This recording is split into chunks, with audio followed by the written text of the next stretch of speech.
I've had a couple of requests recently for a tutorial on how to knit socks, and honestly I get it because it seems like such a complex project if you've never done it before. But I'm hoping I can break it down for you to the point where it's no longer terrifying, you're knitting up a storm, and when you wear your fancy new knitted socks, you think of me. Just a quick note, this is not a step-by-step pattern video for you to follow. What this video will cover is how socks are constructed and how to make sense of a pattern, how to choose the right yarn, the different methods of knitting socks, and the various base knitting skills you'll need for each stage of the process. Editor note, you can tell from the way that I still bother wearing makeup that this footage is actually quite old, but just go with it, the info is still good. First up then, why even knit socks? I wanted to start here because it is a question I've had a few times. For all their small size, socks involve a lot of stitches and are actually quite a big knitting project. So why bother when you can get 5 pairs for a tenner at the supermarket, right? Well, everybody's reasons are different, but here are some things I personally like about knitting socks. Number 1, they are so colourful and fun. Socks don't need to just be plain old boring black or white, and while I do try and stick to a fairly small number of colours for my wardrobe at large, nobody really sees my socks, so I can go wild. 2, they are a great travel project. Small, fit in a tiny bag, no separate bits to fall off and lose in the car or on the bus. What more could you want? And reason 3 I love knitting socks is a little bit weird, but go with me here. There's this meme that constantly goes around in neurodivergent spaces. Do you have avoid socks at all costs sensory issues, or do you have must wear socks at all times sensory issues? And honestly, you might be surprised to know I'm in the first group. I used to spend most of my life barefoot, which isn't brilliant when your feet get so cold so easily and you live with a cat who is personally offended by the existence of toes. But something about wearing socks just always felt wrong to me. Until I discovered hand knit socks, and I have never looked back. I honestly don't know if it's the fit of them, or the fibres involved, or the thickness of them. Maybe it's literally just the lack of seam on the toe. But hand knit socks are now life to me. Yeah, I told you that one was gonna be weird. Will you love hand knit socks? I can't really answer that for you, I'm afraid. But like pretty much everything else in life, you will never know unless you try. So when in your knitting journey should you attempt to knit socks? Obviously the real answer here is going to be whenever you feel ready, but that's a cop-out, so I will try and give you some actual guidelines to go from. As we'll see in this video, the actual techniques involved in knitting socks are quite basic when you break it down. But due to the small size and the shape of socks, they can be a bit fiddly your first time through. So it's not the sort of project I would necessarily recommend to learn those skills. Rather, you're going to have a better time of it if you have those basic skills down by working on different projects first and then jump into socks. Your mileage may vary, and given that my first project was a full-size adult jumper, I can't really say anything if you decide to ignore this warning and jump straight in. But I tried. Later in the video, I'm going to break down exactly which knitting skills you'll need at each stage of constructing a sock. But for now, here's a fairly exhaustive list of everything you'll need to know to make a basic vanilla sock like this. If you know how to do all of this already, you are so ready for socks. Alright, a quick word on sock yarns then. It's fair to say sock yarns are often the prettiest, most squishable type of yarn out there. But believe it or not, there are things you want to look for other than prettiness and squishability. You can of course knit socks in any weight of yarn. There are plenty of patterns for things like slipper socks that use much thicker yarns. But generally when we talk about knitted socks, we mean ones like these, ones you can wear with normal shoes. And for those you want, sock yarn. But what exactly is sock yarn? Basically this term covers 2 aspects, the yarn weight and the fibre content. In terms of weight, here in the UK sock yarn is generally advertised as 4-ply. In the US, meanwhile, it is the ever amusingly named fingering weight. And depending where else you are in the world, there's probably a local equivalent. For fibre content, the first thing to look for is nylon or a similar reinforcing material. Nylon is generally the most common. This is what stops your socks from wearing through immediately and ruining all your hard work, so it's really important. I do have one pair of socks with 0 nylon content, and they are strictly for sitting around the house only. Generally though, I go for the typical 25% nylon, as in my experience those just hold up really well. One thing to absolutely definitely avoid when you are knitting socks is acrylic yarn. And don't get me wrong here, I am no yarn snob, I love to use acrylic for all kinds of things. But trust me, put that on your feet and you will be a sweaty mess in no time. Ugh, doesn't bear thinking about. Finally, and somewhat obviously, The kind of colourway you're looking at is going to drastically affect the end result. Solid yarns, of course, are going to give a nice predictable solid sock. Speckle yarns like this give a more random but generally quite evenly distributed multicolour effect. And yarns like this with a longer colour repeat will turn into stripes. However, and it is a big however, that last kind can also result in colour pooling around the part of your sock with the biggest circumference, and some people hate that. Personally, it doesn't bother me at all, I just let the yarn do whatever the yarn wants to do. But it's just a matter of preference, there is no wrong opinion there. If you do hate the look of unplanned pooling, there are ways to mitigate or avoid it altogether, which we'll talk about later in the video, but for now it's just something to bear in mind when you're looking at those pretty self-striping yarns. Alright. Types of sock pattern. As we'll see when we get to the construction section, most sock patterns work pretty much the same way. The main differences you'll come across are top-down versus toe-up socks and the different kinds of heel. So top-down, also known as cuff-down, and toe-up socks are exactly what they sound like. With top-down, you'll knit the cuff first and work your way down to the toe. With toe-up, you'll do exactly the opposite. You'll probably find you develop a preference for one or the other. I personally prefer toe-up, although I have to say top-down is by far the most common. And no, I'm not bitter about that at all. The direction can make a difference if you have very specific fitting requirements, but that's a much more advanced topic for another day. As a beginner, it's just really not going to make much difference at all. For example, this sock was knitted top down and this one was knitted toe up, and I have to say they both just kind of look like socks. In terms of heel types, there are quite a few. I'm not going to list them all out now because it would mean nothing to you yet, but we'll discuss this a little bit more later. What I will say is that new sock knitters always seem to fear turning the heel more than any other part of the process. But I've never in all of my years come across a sock knitting pattern that did not explain exactly what to do in very basic knitting terms. It's not going to tell you, okay, now just turn a heel. So take a deep breath. You have got this. There are, of course, different methods for knitting socks. I'm sure this is not new information to most of you, but the thing about socks is they're basically just tubes. A profound insight, I'm sure.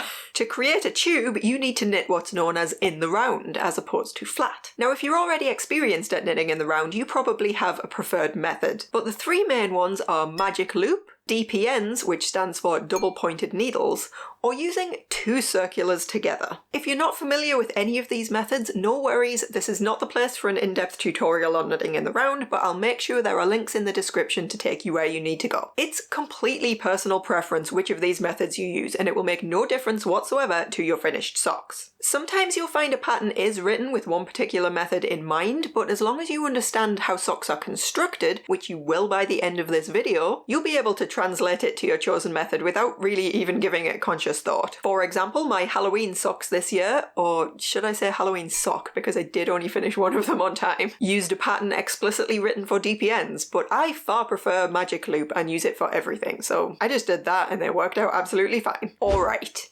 Anatomy of a sock. So I'd say there are really two overall sock structures that you tend to see, and everything else is just a minor variation on that. These two structures are gusset and no gusset. In my experience, patterns with a gusset are more common, so we'll take a look at that first, and then I'll explain how no gusset works afterwards. Starting at the top then, we have the cuff, almost always some kind of stretchy ribbing which helps your socks stay up. The leg, which is pretty self-explanatory really. You might find that your pattern splits this into two groups of stitches, one for the front of the leg and one for the back, and has you do a fancy stitch pattern on one or both of those groups. The heel flap. This is the part that covers the back of your heel, and it's often created with a more durable stitch pattern than the rest of your sock. This is because the heels take a lot of friction and we don't want them wearing through if we can help it. After the flap is knitted straight down like this, you'll follow the pattern instructions for a heel turn to give it that little turn under. And now the gusset. This joins the heel to the rest of your sock, which will make way more sense when you see the upcoming example, so don't worry, and decreases gradually in size with the slope of your foot. The foot, much like the leg section, you'll generally just continue knitting your tube,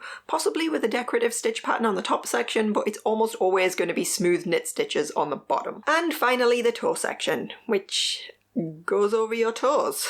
This part tends to be sloped in at the sides for a snugger fit. So that's a gusset sock, and you can tell because it has a gusset. But there is another kind, and I don't want you getting confused if the first sock pattern you look at happens to be like this, so let's just cover all the bases here. No gusset socks have cuff leg, foot and toe sections exactly the same as we've just seen, but rather than a separate heel flap and gusset to create shaping for this middle part, instead the heel is all one, usually symmetrical, sort of a cup shape. Because of the lack of a gusset, these socks tend to have a much shallower heel section and feel very different to wear. Whether that is a good or a bad thing kind of just depends on your feet. So far so good, but how do you actually knit all of those different parts? Well, you might be surprised by how simple it actually is. We've already talked about knitting in the round, and this is the biggest skill you'll need to knit socks. If you've never knit in the round before, I would definitely recommend practicing on a project that uses thicker yarn, whether that's just a series of random practice tubes or something like a hat. But again, that is up to you, and again, I tried. Let's take it one section at a time and look at the knitting skills you'll need and how a sock actually comes together. I'm going to knit a vanilla top-down sock with a heel flap and gusset in Aran weight acrylic yarn. But do remember what we said about no acrylic socks. This is strictly for demo purposes only. If you're knitting a standard sock with fingering weight yarn, the construction and the skills stay exactly the same as you're about to see, but you'll just have more stitches to work with. That's all. I'll also be working with the magic loop method, which means using one circular needle with a long cord. You'll see how this works as we go. Okay, disclaimer out of the way. For the cuff then, you'll cast on, for which I generally just use the basic long tail cast on because I like it and use it for basically every project ever. Because I'm working with magic loop, you can see I've split my stitches into two groups, one for each needle. If you were working on DPNs, you'd split into 3 or 4 depending on preference, but again, I will link tutorials on all that stuff. Then we're just going to do simple knit and purl stitches to create the ribbing. With magic loop, the general idea is that you work across one group of stitches, then shuffle everything into position ready to work across the next group, which probably looks awkward if you're seeing it for the first time, but it's just second nature to me now. Since we're just working on a simple vanilla sock here, all I'm doing for the leg is knit stitches all the way around. As we said earlier, depending on the design, you might be doing a pretty stitch pattern across one or both of these groups of stitches, but we'll keep it simple for now. Now for the heel flap, and the first thing you need to know is that we're going to be knitting flat for this part. The front group of stitches just stay as they are, so I've shuffled those into the middle of my cord out of the way. We'll be knitting the flap from the back group of stitches down according to pattern instructions. This is the most common type of heel texture. It's a 2-row repeat with slip stitches on alternating rows. One important tip here, which most sock patterns will mention, but I will drive home anyway, is that you should slip the first stitch of each row on your heel flap. That makes the stitches much easier to pick up at the gusset stage, which you'll see in a minute. Now to turn the heel with some short rows, which I appreciate sounds terrifying if you've never done this before, but trust me, it's fine. The pattern should always spell this out for you in very clear terms, but generally all you'll need to do is knit a certain number, slip, slip, knit, decrease, knit one more stitch, then turn the work. No big deal, right? Working back across the other way, it's very similar. Purl however many stitches your pattern tells you to, purl 2 together, purl another one, and turn the work. And look what happens as we continue doing this. It's a little pouch that looks like nothing, at least until we turn it all up the right way, and that's a heel! Seriously, I cannot overstate how simple this part is. If you have turning a heel all built up in your head, just no, you'll be absolutely fine. Onto the gusset, which is my least favourite part because it's the point where you have the most stitches on the needles, so things do move a bit slower for a while. The first thing we need to do though is pick up and knit all of those stitches, starting with this side of the heel flap. Remember when I told you to slip the first stitch of each row on the heel flap? What that does is create these nice big defined stitches at the side, which makes it really easy for you to pick them up and also makes it look neater once you're done. If you've never picked up stitches before, again I will link a tutorial, but just try thinking of it like this. In normal knitting, these heel flap stitches would be on my left needle. I would insert my right needle from front to back, wrap the yarn, and pull through to make a knit stitch. Picking up and knitting is exactly the same as regular knitting, except that that left needle is invisible. Insert right needle, wrap yarn, pull through. Easy. So I'll just do that across the whole side of my heel flap. Now we meet back up with those front leg stitches that we abandoned. I'll simply knit across these, although you might be working this part in the same stitch pattern as you did on the front of the leg. We need to pick up and knit the stitches on the remaining side of our heel flap exactly the same way I just showed you. Knit halfway across the bottom heel to join everything together, and wouldn't you know it, that is very suddenly looking very sock-like. I only knitted halfway across the heel because generally at this point in the sock pattern it'll ask you to redistribute distribute your stitches with this midpoint of the bottom heel becoming the new start of your round. It's also a good idea to add a marker between the picked up stitches and the front stitches at both sides. To knit the gusset, again your pattern will be more specific, but generally you'll be knitting all stitches in the bottom part of the sock and continuing in whatever stitch pattern for what was the front leg and is now the top of the foot. In my case, that's just more knit stitches. But to create the slope of the gusset, on alternating rows you'll add a decrease just below these two markers. One here and one here. This is what creates the gradual slope of the foot, and it also gives a very satisfyingly neat line that I enjoy a lot. Your pattern will tell you when to stop decreasing, at which point you just continue on for the rest of the foot. Your first time knitting socks, this is where you'll probably need to try them on a lot because you want to knit the foot up until about 2 inches from the end of your toes. For this example I'm knitting a weird stumpy foot because you don't need to watch me do this for another 4 inches. And then we'll start the toe decreases. There are variations on this. Your pattern will give you specific instructions, but again we're using those markers and placing basic decreases on either side of each. This type of toe also gives quite a satisfying decrease line, if I do say so myself. Finally, we are so almost there, but the last stage is to graft together the hole at the tip of the toes here using something called Kitchener stitch. And yes, this involves actually sewing with a needle, but as per usual, it's nothing worth panicking about. You can not bother thinking about this at all until you get here and then just watch a quick tutorial. Editing Michelle again. Just to note here, it's more common these days to hear this referred to simply as grafting and no longer as Kitchener stitch, because it turns out the person that was named after was kind of not a great guy. But as I said at the beginning, old footage, can't fix it now.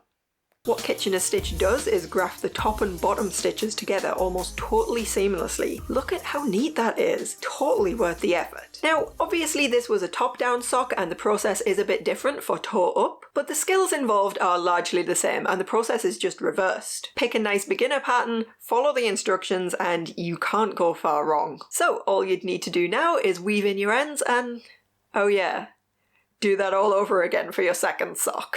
I do want to touch on second sock syndrome because, yes, it's very real and it's the reason so many of us end up knitting so many odd socks. Basically, this is when you finish a sock, get that nice end of project rush of dopamine and feel really satisfied with yourself, and only then realise that actually you're only halfway through this project. A year later you find you've still not even cast on that second sock and you're spiralling into deep, deep shame. So a couple of tips here. The first thing you can try is casting on the second sock as soon as you are finished with the first one. Not the next day, literally as soon as. Something about doing at least the cast on seems to really help with inertia. Don't ask me why. The second thing you can try is knitting 2 socks at a time. Some people swear by this, and actually it's what I did with my very first ever pair. I have to say it's not for me, but it could be for you. Obviously each sock goes half the speed, but once you are finished, you're actually finished. Hooray! And the third suggestion I have for dealing with second sock syndrome is honestly just give yourself a break. Knit the first sock of pair A, and if you can't face the second one yet, knit a sock from pair B. Keep alternating and you'll get those pairs complete eventually, right? And if all else fails, just get into wearing odd socks. What does it really matter in the long run? Alright, so we've seen how a sock is constructed and that all you actually need are some fairly basic knitting techniques. Hopefully you're feeling at least a little bit more confident about the whole thing by now. So allow me to confuse you completely with this quick note on different heel types. Honestly, you don't need to know all of the different types at this stage. There are a ton of the things and a lot of them are very, very similar. As long as you follow the instructions in your pattern, you'll get there. The heel flap and gusset method I just showed you is the most common kind you'll see. It's known as the round heel, but there are some minor variations on the shape of that heel flap, such as the V heel or the square heel. There are short row heels that create that symmetrical cup shape we saw earlier for your heel to sit in. And then there are heels that you don't even knit with the rest of the sock, but you come back and add those after everything else is complete. All of these have their own pros and cons and slightly different fit, so if you do get into sock knitting in a big way, there's really no harm in trying them all out and just seeing what sticks. And on that note, remember we talked about pooling earlier in the video. video. This happens because when you're knitting the leg or the foot of a sock, you're knitting a tube of a regular size, so the colour repeats hit at a regular rate. But now you know all about gussets, and remember that part where we picked up the side stitches of the heel flap? Yes, there were a ton more stitches on the needles at that point than at any point previously. So the regular colour repeat is no more, and sometimes you can end up with quite exaggerated pools of colour like this.